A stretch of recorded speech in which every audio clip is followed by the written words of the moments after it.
डेंसपर्ट limited ने application मंगाई है for issuing 2 lakh equity shares जिनकी फेस वैल्यू है ₹10 पर शेयर और इनको इशू किया गया है एट अ प्रीमियम ऑफ ₹20 पर शेयर। कंपनी जो पैसा है वो कुछ इस तरह से ले रही है। एप्लीकेशन पे वो ले रही है ₹2 पर शेयर। अलॉटमेंट पे वो ले रही है ₹13 पर शेयर जिसमें ₹10 प्रीमियम के भी इंक्लूडेड है। फर्स्ट कॉल पे वो ले रही है ₹7 पर शेयर जिसमें ₹5 पर शेयर जो है वो प्रीमियम भी इंक्लूडेड है। ऐसे ही फाइनल कॉल पे वो ले रही है ₹8 पर शेयर जिसमें ₹5 प्रीमियम के भी इंक्लूडेड है। ठीक है बच्चों। फिर कहा गया कि कंपनी के पास एप्लीकेशंस आई हैं फॉर 1,80,000 शेयर्स। इसका मतलब जो कंपनी का इशू है वो अंडर सब्सक्राइब रह गया, मगर अंडर सब्सक्राइब होने के साथ साथ वो 90% है कि number of share issued and 2 lakh और 1,80,000 आप देखेंगे तो वो उसका 90% ही होता है। तो मिनिमम सब्सक्रिप्शन जो चाहिए होता है वो कंपनी को मिल गया है, तो कंपनी अपने इशू को कंटिन्यू कर सकती है। ठीक है, लोगों को शेयर अलॉट कर सकती है और लोगों को शेयर अलॉट कर भी दिए गए, यानी 1,80,000 एप्लीकेंट्स को 1,80,000 शेयर्स दे दिए गए। क्लियर बच्चों। फिर आप लोगों को बच्चों आगे ये बताया गया है कि योगेश एक शेयर होल्डर है जिसके पास 5,000 शेयर्स थे। He paid the entire share money along with the allotment money, यानी इसने अलॉटमेंट जब दिया जाना था उसके टाइम पे ही जो बचा हुआ पैसा था, यानी कि फर्स्ट कॉल का पैसा और जो फाइनल कॉल का पैसा है, वो दोनों अमाउंट जो है along with allotment he pay कर दिए। ठीक है बच्चों। वहीं पर एक और शेयर होल्डर जिसका नाम है विशेष और इस पे 7,000 शेयर्स थे, वो अलॉटमेंट मनी नहीं दे पाया। ही फेल्ड टू पे द अलॉटमेंट मनी। तो विशेष ने अलॉटमेंट मनी नहीं दिया और वहीं पर योगेश ने अलॉटमेंट मनी के साथ साथ फर्स्ट कॉल का पैसा as well as final call का पैसा दोनों ही पे कर दिए at the time of paying the allotment money. फिर बाद में जब फर्स्ट कॉल करी गई तो विशेष ने अपना अलॉटमेंट का मनी जो उसने पहले नहीं दिया था उसको फर्स्ट कॉल मनी के साथ दे दिया। ठीक है बच्चों। तो विशेष जो कि पहले अलॉटमेंट मनी नहीं दे पाया था, जब फाइनल फर्स्ट कॉल उस मांगी गई तो उसने फर्स्ट कॉल के साथ साथ अलॉटमेंट का पैसा भी दे दिया। ठीक है बच्चों। तो विशेष का जो अरियर था अलॉटमेंट पे वो मिल गया फर्म को eight the time of receiving the first call. अब एक और शेयर होल्डर के बारे में बात कर रखी है जिसका नाम है समयेश। समयेश के पास 2,000 शेयर्स थे कंपनी के, उसने फाइनल कॉल नहीं दी।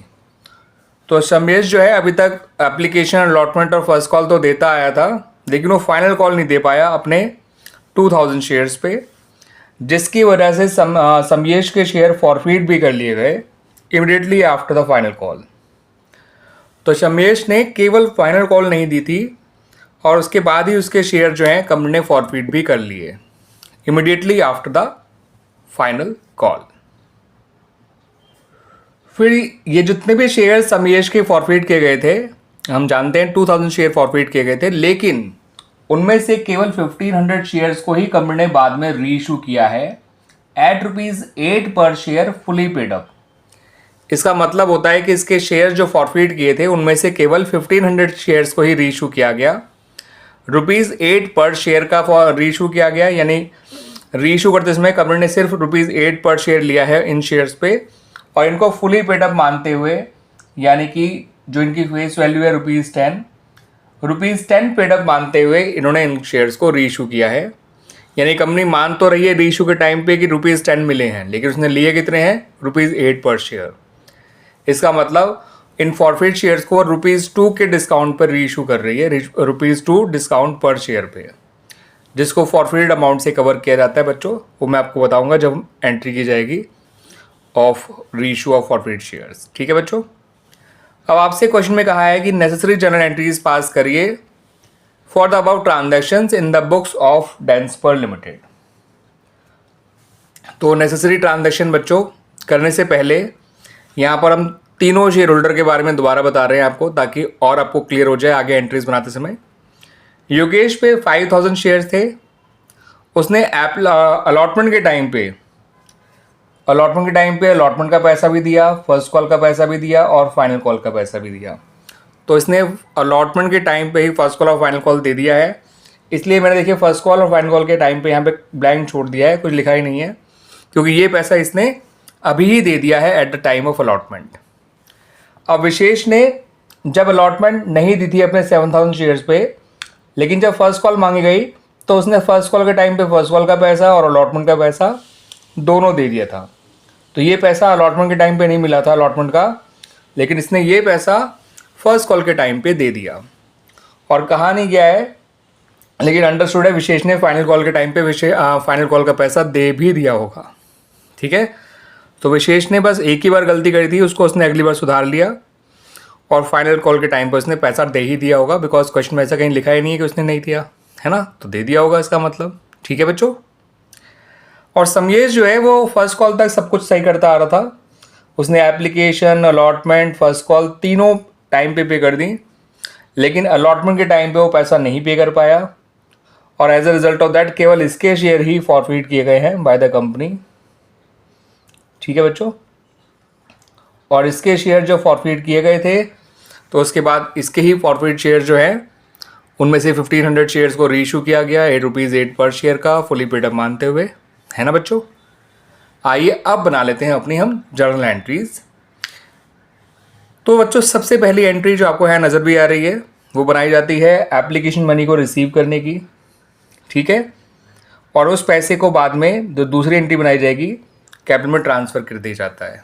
तो पहले एप्लीकेशन मनी रिसीव किया जाता है, देन उस पैसे को कैपिटल में ट्रांसफ़र कर दिया जाता है। अब एप्लीकेशन मनी कंपनी को रिसीव हुआ है ऑन 1,80,000 शेयर्स और एप्लीकेशन मनी है ₹2 पर शेयर। तो पहली एंट्री जो बनती है वो bank account debit to share application account बनती है। आप लोग इक्विटी वाला लगा दीजिएगा बच्चों, शेयर एप्लीकेशन के साथ, शेयर कैपिटल के साथ, शेयर अलॉटमेंट के साथ इक्विटी वर्ड और लगाइएगा। ठीक है, equity share application, equity share allotment, इस तरह से, इक्विटी शेयर कैपिटल इस तरह से। तो एप्लीकेशन में रिसीव किया तो बैंक डेबिट हो गया, एप्लीकेशन क्रेडिट हो गया, और जब ये पैसा कैपिटल में ट्रांसफ़र करेंगे तो कैपिटल क्रेडिट हो जाएगा और शेयर एप्लीकेशन अकाउंट डेबिट हो जाएगा, पूरा ₹3,60,000। तो एप्लीकेशन की एंट्रीज तो सबसे आसान है, सिंपल है। ठीक है बच्चों, आइए अब बात करते हैं आगे की एंट्रीज के बारे में, अपनी अलॉटमेंट और कॉल्स की एंट्री के बारे में। अब बच्चों कंपनी आगे जो पैसा मांगेगी वो है अलॉटमेंट मनी का, और एप्लीकेशन पे तो कोई प्रीमियम नहीं था, लेकिन अलॉटमेंट पे प्रीमियम है। और आप जानते हैं बच्चों अलॉटमेंट में पहले पैसा ट्रांसफ़र किया जाता है कैपिटल में और ज़रूरत पड़े तो प्रीमियम में, बाद में उस पैसे को रिसीव किया जाता है ना बच्चों। तो 1,80,000 शेयर्स हैं, अलॉटमेंट ₹13 की है। ठीक है, तो 1,80,000 इंटू 13 तो शेयर अलॉटमेंट में आएगा, 1,80,000 इंटू 10 शेयर कैपिटल में आएगा, सॉरी इंटू 3 आएगा बच्चों यहाँ पर, क्योंकि प्रीमियम के 10 है, कैपिटल के 3 हैं। तो 1,80,000 इंटू 10 होता है आपका 18 लाख। तो 18 लाख से तो आपका सिक्योरिटी प्रीमियम क्रेडिट होगा। याद रखिएगा प्रीमियम जो है कैपिटल के साथ साथ क्रेडिट किया जाता है, बिकॉज कैपिटल में तो आप केवल कैपिटल का ही पैसा डालेंगे, जो पैसा एक्स्ट्रा ले रहे हैं वो प्रीमियम में डालेंगे।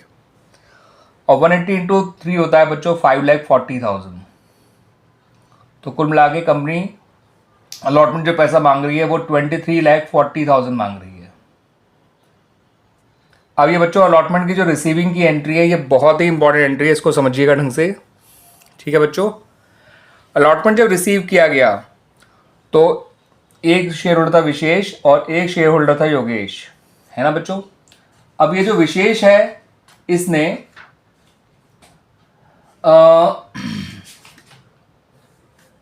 योगेश के बारे में बात कर ले पहले। योगेश जिसपे 5,000 शेयर्स थे, इसने अलॉटमेंट के टाइम पे ही फर्स्ट कॉल का पैसा और फाइनल कॉल का पैसा दोनों दे दिए थे।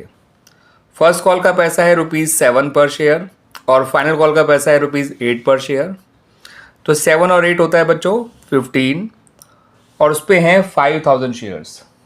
ठीक है बच्चों, तो 5,000 शेयर्स हैं योगेश के पास, ये कुछ नहीं है बच्चों, और इसने कुल मिला के ₹15 जो है एडवांस दे दिए हैं फर्स्ट कॉल और फाइनल कॉल का मिला के। 7 फर्स्ट कॉल के हैं, 8 फाइनल कॉल के हैं, ध्यान रखिएगा। तो माना प्रीमियम मिला के हैं, लेकिन योगेश को तो 15 ही देने हैं ना बच्चों, कैपिटल का पैसा अलग करना और प्रीमियम का पैसा अलग करना वो तो कंपनी का काम है, लोगों का काम तो जितना पैसा मांगा गया है वो सब देना होता है। तो योगेश ने फर्स्ट कॉल और फाइनल कॉल का पैसा जो मिला के ₹15 पर शेयर था और उसके पास 5000 शेयर थे, तो 15 × 5 75,000 जो है उसने रुपीज़ कंपनी को एडवांस के तौर पे दे दिए at the time of paying the allotment. Allotment को आप उतने अमाउंट से क्रेडिट करिए जितना आपने जितने अमाउंट से उसको डेबिट किया था, 23,40,000 से। अर्लियर आएगा विशेष का। विशेष में 7,000 शेयर्स थे एंड 13 रुपीज़ का अलॉटमेंट था जो उसने नहीं पे किया। तो 13 × 7 होता है बच्चों 91,000। 7,000 × 13 होता है बच्चों 91,000। सही है बच्चों। तो 23,40,000 में 75,000 प्लस करिए, 95,000 माइनस करिए, ये आ जाएगा 23,24,000 जो आपका बैंक में आएगा। सही है बच्चों। आगे सुन बात। इस तरह से बनाई गई है अलॉटमेंट के पैसे को रिसीव करने की एंट्री। ठीक है बच्चों। अब आते हैं हम अपनी फर्स्ट कॉल की एंट्री पे। फर्स्ट कॉल है ₹7 पर शेयर, है ना बच्चों। और फर्स्ट कॉल में भी पहले पैसा कैपिटल में ट्रांसफर किया जाता है, देन उसको रिसीव किया जाता है। अब फर्स्ट कॉल में ₹2 तो कैपिटल के हैं और ₹5 प्रीमियम के हैं, तो ₹2 के हिसाब से कैपिटल में जाएगा पैसा, ₹5 के हिसाब से सिक्योरिटीज प्रीमियम में जाएगा पैसा। ध्यान रखिएगा बच्चों। तो 1,80,000 इंटू 2 करेंगे तो 3,60,000 आ जाएगा। जब फर्स्ट कॉल को ड्यू करेंगे तो फर्स्ट कॉल तो डेबिट हो जाएगी, कैपिटल और प्रीमियम क्रेडिट हो जाएंगे। 1,80,000 इंटू 5 होता है बच्चों 9 लाख, और दोनों को ऐड करेंगे तो ये आ जाएगा 12,60,000। क्लियर बच्चों। आइए अब फर्स्ट कॉल की रिसीविंग की एंट्री करते हैं। ये भी काफ़ी अच्छी एंट्री है बच्चों। अब फर्स्ट कॉल की रिसीविंग के टाइम पे विशेष जो उसने पहले पैसा नहीं दिया था वो अपना पैसा अब दे रहा है। अलॉटमेंट का अरियर था 91,000, तो ये वो 91,000 फर्म को दे रहा है, तो ये आपका अरियर अब क्रेडिट हो जाएगा। अरियर अगर मिल जाता है कंपनी को तो उसको क्रेडिट किया जाता है, इस बात को भी ध्यान रखिएगा। और जो एडवांस उसने दिया था योगेश ने, उसमें से जितना एडवांस फर्स्ट कॉल से रिलेटेड है, ठीक है बच्चों, कितना है मैं बता देता हूँ। 5,000 शेयर्स उसके पास है और 7 रुपये की फर्स्ट कॉल है, तो जितना advance related to first call है वो आप डेबिट कर देंगे। ठीक है बच्चों। तो यहाँ पर डेबिट हो जाएगा 35,000। फर्स्ट कॉल में आप उतना ही लिखेंगे जितने से आपने फर्स्ट कॉल को ड्यू कराया है, 12,60,000। ठीक है बच्चों। अब 12,60,000 में 91 जोड़िए और 35 माइनस कर दीजिए, यानी कि 91 माइनस 35 होता है बच्चों कितना होगा बच्चों, 15 और 41 56,000। हाँ 56,000 ऐड करिए इसमें, तो ये 13,16,000 आ जाएगा। इतना अमाउंट कंपनी को रिसीव हुआ होगा eight the time of receiving the first call. Clear बच्चों। एडवांस डेबिट हो गया, क्योंकि एडवांस जब मिलता है तो क्रेडिट होता है, लेकिन जब उसे खत्म करते हैं तो वो डेबिट होता है। और अभी पूरा एडवांस खत्म नहीं हुआ, सेकंड कॉल का एडवांस अभी बाकी है, क्योंकि ये तो टोटल एडवांस है, फर्स्ट कॉल का भी और सेकंड कॉल का भी। ठीक है बच्चों। आइए अब बनाते हैं हम अपने फाइनल कॉल की एंट्रीज। तो बच्चों जब फाइनल कॉल ड्यू कराया जाएगा तो पहले उसका पैसा कैपिटल में ट्रांसफर किया जाएगा, देन उस पैसे को रिसीव किया जाएगा, है ना बच्चों। तो फाइनल कॉल का पैसा जब ड्यू कराएंगे तो 1,80,000 इंटू 8 तो जाएगा फाइनल कॉल में, इंटू 3 जाएगा शेयर कैपिटल में, इंटू 5 जाएगा सिक्योरिटी प्रीमियम में, क्योंकि इस ₹8 में 5 तो आपके प्रीमियम के हैं। तो 1,80,000 इंटू 5 9 लाख होता है, 1,80,000 इंटू 3 5,40,000 होता है, और जोड़ेंगे तो ये 14,40,000 हो जाएगा बच्चों। ठीक है बच्चों। अब इसकी रिसीविंग की एंट्री भी काफ़ी इंपॉर्टेंट है, यानी कि अलॉटमेंट की, फर्स्ट कॉल की और फाइनल कॉल की, तीनों की रिसीविंग की एंट्री काफ़ी अच्छी है बच्चों, ध्यान रखिएगा। एडवांस जो योगेश का था 5,000 शेयर्स का, ठीक है बच्चों, और जितना रिलेटेड था फाइनल कॉल से वो डेबिट हो जाएगा। फर्स्ट कॉल का एडवांस आप फर्स्ट कॉल के टाइम पे डेबिट कर चुके हैं, तो फाइनल कॉल का एडवांस फाइनल कॉल के टाइम पे डेबिट करेंगे। याद रखिएगा, एडवांस जब मिलता है तो वो क्रेडिट होता है, लेकिन जब उसे एडजस्ट किया जाता है टुवर्ड्स द रिस्पेक्टिव कॉल तो वो डेबिट हो जाता है। अर्लियर आया है सोमेश का, सोमेश के पास 2000 शेयर हैं एंड ही डिड नॉट पे द फाइनल कॉल, तो ये आ जाएगा बच्चों 16,000। यहाँ पर पूरा 14,40,000 ही आएगा। ठीक है बच्चों, 14,40,000 में से 40 कम करेंगे तो 14 लाख आएगा, 16 और कम कर देंगे तो आएगा 13,84,000। तो इस तरह से कंपनी को इतना अमाउंट रिसीव होगा eight the time of receiving the final call. Clear बच्चों? एडवांस खत्म हो रहा था इसलिए डेबिट हुआ, अरियर पैसा नहीं मिला इसलिए डेबिट हुआ। ठीक है, जब कोई पैसा नहीं मिलता तो अरियर डेबिट होता है, और अगर वो पैसा वापस बाद में मिल जाए तो अरियर क्रेडिट भी हो जाता है, जैसे हमने विशेष के केस में देखा था। तो बच्चों यहाँ तक तो सारी कॉल्स की एंट्री बन चुकी हैं। अब आपको एंट्रीज बनानी है for the forfeiture of shares, जो कि केवल सोमेश के किए जाएंगे, and for the reissue of shares, और एक एंट्री बनाई जाएगी for the gain on reissue of forfeit shares. तो आइए बच्चों सोमेश के शेयर्स फॉरफिट कर लेते हैं। जब कंपनी ने सोमेश के शेयर फॉरफिट किए तब तक कंपनी कैपिटल का सारा पैसा मांग चुकी है, तो जो कंपनी की शेयर कैपिटल है वो फुली कॉल्ड अप हो चुकी है। तो शेयर कैपिटल में तो पूरा 20,000 डेबिट किया जाएगा। अब प्रीमियम अलॉटमेंट पे भी था, प्रीमियम फर्स्ट कॉल पे भी था और प्रीमियम फाइनल कॉल पे भी था। तो सोमेश ने क्योंकि अलॉटमेंट दे दी है, फर्स्ट कॉल दे दी है ना, तो वो वाले प्रीमियम तो डेबिट नहीं होंगे, लेकिन जो फाइनल कॉल उसने नहीं दी है तो फाइनल कॉल से रिलेटेड प्रीमियम को ही आप डेबिट करेंगे, इस बात को ध्यान रखिएगा। फॉरफीचर की एंट्री में हमेशा वही प्रीमियम डेबिट किया जाता है जो नहीं मिला हो। तो 10,000 यहाँ आ जाएगा, 2,000 × 5। कॉल्स इन अरियर इसका अभी आपने निकाला है 16,000, वो क्रेडिट हो जाएगा। तो अरियर एक तो जब बाद में वापस मिल जाए तो क्रेडिट होता है, और एक जब शेयर्स को फॉरफिट किया जाता है तब वो क्रेडिट होता है, इस बात को ध्यान रखिएगा।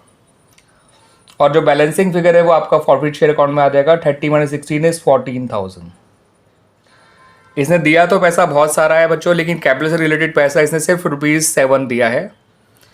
ठीक है, क्योंकि अलॉटमेंट में जो उसने पैसा दिया था उसमें 10 तो प्रीमियम के थे, फर्स्ट कॉल में जो उसने पैसा दिया था उसमें 5 प्रीमियम के थे, तो 15 रुपये तो जो पर शेयर दे चुका है 2000 शेयर पे, यानी जो उसने 30,000 रुपीज़ दे रखे थे वो तो प्रीमियम के थे, है ना बच्चों। तो वो पैसा तो हम डेबिट करते ही नहीं है, इसलिए वो पैसा फॉरफिट शेयर अकाउंट में इंक्लूडेड भी नहीं होता। तो फॉरफिट शेयर अकाउंट में केवल कैपिटल का ही मिला हुआ पैसा इंक्लूडेड होता है। ठीक है बच्चों, आई समझ बात। आइए अब जो है उसके शेयर्स को रीइश्यू भी कर लेते हैं। तो आपको पता है बच्चों इसके सारे शेयर रीइश्यू नहीं हुए हैं, 1500 शेयर से रीइश्यू हुए थे।